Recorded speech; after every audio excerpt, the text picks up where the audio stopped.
विजयाराजे से सीएम की बदसलूकी, भरी सभा में रजवाड़ों पर वार, राजमाता ने गिरवा दी कांग्रेस सरकार, डीपी मिश्रा बनाम ग्वालियर राजघराना।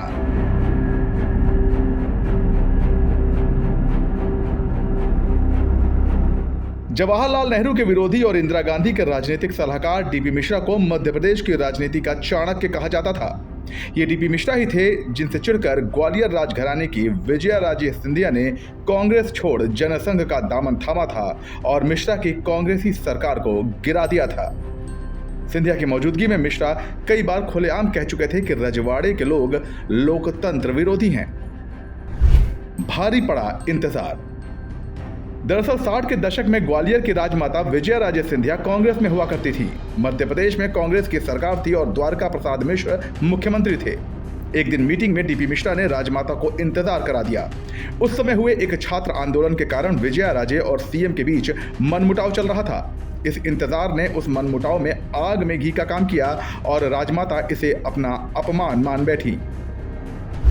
राजमाता का बदला। डीपी मिश्रा से मिलकर जब राजमाता लौटी तो उन्होंने इस अपमान का बदला लेने की ठानी और कांग्रेस सरकार को गिराने का फैसला किया।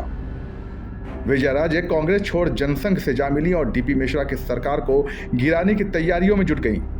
राजमाता ने इसके लिए कांग्रेस के 36 विधायकों को तोड़कर अपनी ओर मिला लिया। इसके लिए राजमाता पर पैसे देने के आरोप भी लगे और अपहरण के भी।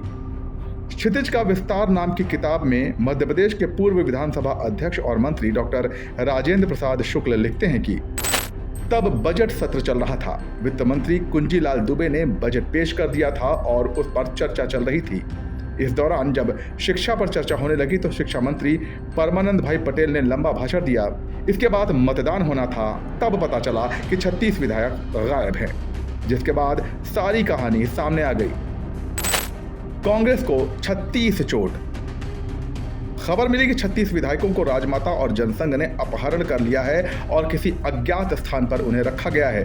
किताब के अनुसार गोविंद नारायण सिंह, जो बाद में मुख्यमंत्री बने थे, सीढ़ियों पर नोटों से भरा एक सूटकेस लेकर बैठे थे जो एक व्यक्ति को रोकने की कोशिश कर रहे थे। भागने वाला शख्स एक विधायक था जो गोविंद नारायण से पैसे नहीं लेना चाहता था। यह घटना बताती है कि उस समय विधायकों की कीमत लगाई जा रही थी। कांग्रेस की टूट और राजमाता। इस घटना को वरिष्ठ पत्रकार दीपक तिवारी ने अपनी किताब राजनीति नामा मध्य प्रदेश में विस्तार से वर्णित किया है। इन विधायकों को दिल्ली ले जाने से पहले राजमाता ने इंपीरियल सेब्रे होटल में पार्टी दी थी। इसी होटल में देर रात तक विधायकों को तोड़ने की रणनीति गोविंद नारायण सिंह के साथ बनती रही। जब विधायकों की संख्या 36 हो गई तो राजमाता ने उन्हें 2 गोपनीय स्थानों पर रखा। उन्होंने विधायकों से कहा, खाना पीना जो चाहिए वो मिलेगा, यहीं रहो। मैं ग्वालियर से बस मंगवा रही हूँ, बाहर खतरा है। अगले रोज इन विधायकों को राजमाता की बस में बैठाकर ग्वालियर ले जाया गया। बसों के आगे पीछे राजमाता की स्पेशल फोर्स की दर्जनों गाड़ियां चल रही थीं। ये ग्वालियर पहुंचे तो इनका स्वागत खुली जीप में फूल मालाओं के साथ हुआ। यहाँ विधायकों को राजमाता ने जय विलास पैलेस में पार्टी दी और फिर वहीं से इन्हें बसों में बैठाकर दिल्ली भेज दिया गया। दिल्ली में इन विधायकों को 5 स्टार होटल में ठहराया गया।